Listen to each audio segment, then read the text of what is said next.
Bismillahirrahmanirrahim. Assalamualaikum warahmatullahi wabarakatuh. Alhamdulillah wa syukurillah ala nikmatillah. Allahumma salli ala sayyidina Muhammad wa ala ali sayyidina Muhammad. Saudara pendengar Jamaah Taklim Cahaya Salam yang semoga kita semuanya senantiasa dirahmati Allah Subhanahu wa taala. Amin, amin, amin. Setelah proses penimbangan amal perbuatan, kelak di padang mahsyar itu, manusia dipersilahkan melintasi jembatan yang menghubungkan antara padang mahsyar dengan surga. Itulah jembatan Sirat yang terpasang di atas neraka. Kondisi jembatan tersebut sangatlah licin, ditumbuhi pohon berduri, dan terdapat pengait-pengait yang bergelantungan di atasnya. Abu Sa'id Al-Khudri radhiyallahu anhu menceritakan bahwa ada sahabat yang bertanya, "Wahai Rasulullah, seperti apakah jembatan itu?" Ya maklumlah, para sahabat termasuk kita sendiri kan penasaran kayak apa sih wujud jembatan tersebut. Maka Nabi Muhammad SAW menerangkan, jembatannya sangat licin, padanya terdapat pengait-pengait, dan terdapat pula pohon berduri seperti pohon di Najd yang dikenal dengan nama Sa'dan. Hadis riwayat Shaykhan dan Tirmizi. Shaykhan itu berarti Imam Bukhari dan Imam Muslim. Di antara orang-orang yang melintasinya, ada yang hanya tergores pengait-pengait itu. Ada juga orang yang terkait, lalu dilemparkannya ke dalam neraka. Rasulullah SAW bersabda, "Maka selamatlah orang yang selamat. Ada pula yang terluka saat melintasinya, tetapi terlepas dari ikatannya. Juga ada yang didorong ke neraka saat melintasi jembatan itu." Hadis riwayat Shaykhan dan Tirmizi.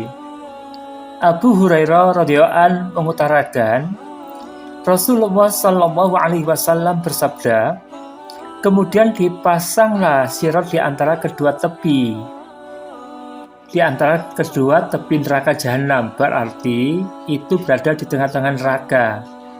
Maka akulah orang yang pertama kali melewatinya dari kalangan para rasul beserta umatnya masing-masing. Pada hari itu, tiada seorang pun yang berbicara kecuali para rasul. Dan perkataan para rasul pada hari itu, maksudnya saat melintasi jembatan saat itu, adalah, 'Wahai Allah, selamatkanlah, selamatkanlah.' Hadis riwayat Imam Bukhari dan Imam Muslim. Orang-orang mukmin pun jika melintasi sirat mengucapkan kata-kata seperti yang diucapkan oleh Nabi SAW. Al-Mughirah ibnu Syu'bah radhiyallahu anhu menerangkan, Rasulullah SAW bersabda, "Pertanda orang mukmin di atas sirat adalah ucapannya, 'Wahai Tuhanku, selamatkanlah, selamatkanlah.'" Hadis riwayat Tirmizi. Cara yang dilakukan orang-orang dalam melintasi jembatan sirat juga bermacam-macam, sebagaimana diterangkan dalam hadis riwayat Shaykhan dan Tirmizi dari Abu Sa'id Al-Khudri radhiyallahu anhu. Pertama, ada orang yang melintas jembatan sirat itu hanya sekejap mata. Kedua, ada pula yang secepat kilat. Bisa kita bayangkan sekejap mata dan secepat kilat itu bagaimana kecepatannya. Ketiga, ada juga orang yang melintasi jembatan itu seperti angin kencang. Barangkali cuma wes gitu doang. Kemudian, ada yang seperti burung terbang. Kelima, ada juga orang yang seperti larinya kuda balap. Dan ada yang seperti jalannya unta. Jalannya unta bisa kita bayangkan, berarti kadang perlahan-lahan, kadang cepat, tergantung dari amal ibadahnya masing-masing. Maka yang dapat melewati jembatan tersebut dengan selamat, meskipun tergores oleh pengait-kait, sampailah di surga. Sebaliknya, yang terkait dan jatuh dari jembatan itu, maka ia seolah-olah terlempar ke neraka. Apa itu neraka? Neraka dalam bahasa Arab adalah an-nar, adalah suatu tempat di akhirat berupa telaga api yang senantiasa bergolak membara. Bahan bakarnya menurut Al-Quran terdiri dari manusia dan batu. Quran Surat Al-Baqarah ayat 24. Apinya terus-menerus menyala tanpa pernah padam sedetik pun. Hal ini diterangkan dalam Quran Surat Al-Isra Surat 17 ayat 97. Jika begitu keadaannya, kira-kira berapa derajatKah panas api neraka itu? Dalam sebuah hadis diterangkan, panas api neraka 70 kali panas api yang ada di bumi. Abu Hurairah radhiyallahu anhu menyatakan, Nabi Muhammad Rasulullah SAW bersabda, api yang biasa kalian nyalakan merupakan sebagian dari 70 bagian panasnya Jahannam. Lalu beberapa sahabat bertanya, wahai Rasulullah, demi Allah, sungguh api dunia ini benar-benar sudah cukup panas. Nabi Rasulullah SAW menegaskan, tetapi sungguh api neraka Jahannam 69 kali lipat lebih panas dibandingkan dengan api dunia, yang masing-masing bagian sama panasnya dengan api dunia. Sebagaimana nyala api di dunia, api neraka juga bergejolak membara. Diterangkan dalam Al-Quran bahwa bunga apinya berkobar-kobar hingga sebesar dan setinggi istana. Quran Surat Al-Mursalat, yaitu surat ke-77, ayat 32 dan 33. Hal ini, maksudnya keterangan Al-Quran ini senada dengan sabda Nabi Muhammad Rasulullah SAW, sungguh ketebalan gejolak api neraka itu 4 tembok yang tebal-tebal. Tinggi masing-masing tembok seperti perjalanan 40 tahun. Masya Allah, sudah bisa kita bayangkan tuh betapa siksanya orang terlempar ke neraka.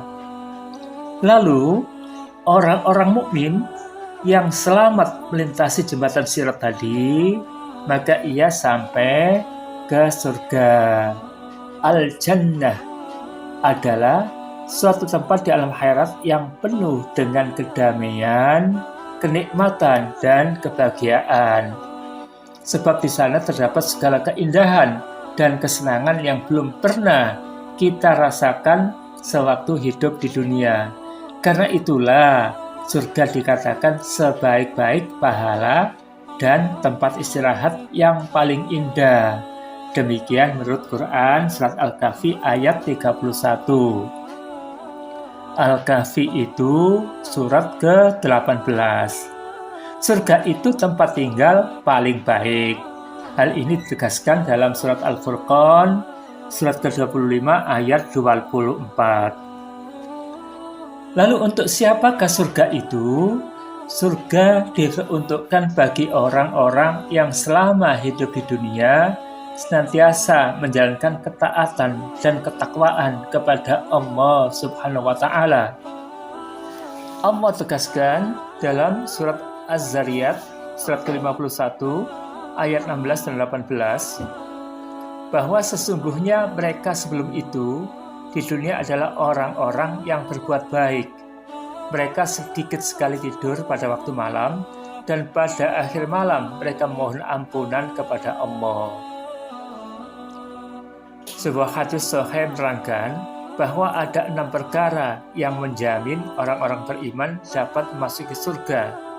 Ubadah ibnu Samit radhiyallahu anhu menegaskan, Rasulullah Shallallahu Alaihi Wasallam bersabda, jaminlah untukku 6 perkara dari diri kalian. Niscaya kalian kujamin masuk surga. 6 perkara itu adalah: jika berbicara, jujurlah. Apabila berjanji, tepatilah. Kalau diberi amanat, peliharalah. Tundukkanlah pandangan mata kalian. Lalu peliharalah kemaluan kalian. Dan yang terakhir, cegahlah kedua tangan kalian dari perbuatan yang terlarang. Hadis riwayat Baihaqi. Sekalipun demikian, ditegaskan dalam hadis sahih bahwa orang masuk surga bukan karena amal ibadah dan kebajikan-kebajikannya. Abu Hurairah radhiyallahu anhu menyatakan Nabi Muhammad SAW bersabda, tidak seorang pun di antara kalian yang amalnya dapat masukkannya ke surga. Seorang sahabat bertanya, amal engkau juga, wahai Rasulullah? Maksudnya apakah amal engkau juga, wahai Rasulullah? Rasulullah menegaskan, iya, aku juga. Namun Allah melimpaiku dengan rahmatnya. Lalu apakah yang masukkan seorang ke surga itu? Jabir radhiyallahu anhu mengatakan, Rasulullah SAW bukan amal seseorang yang masukkannya ke surga atau melepaskannya dari neraka, termasuk aku juga. Namun semata-mata berkat rahmat Allah Subhanahu wa Ta'ala. Hadis riwayat Muslim. Maksudnya adalah seseorang masuk surga atau neraka itu semata-mata memenang Allah Subhanahu wa Ta'ala, sebab dialah pemilik dan penguasa alam semesta ini beserta isinya adalah hak Allah sepenuhnya. Seandainya berkehendak menyiksa orang-orang yang taat dan masukkan orang-orang yang jahat ke surga tanpa ada yang dapat menghalanginya. Namun Allah Subhanahu wa Ta'ala tidak akan bertindak seperti itu. Dia mengampuni semua orang mukmin dan masukkan mereka ke surga dengan rahmatnya.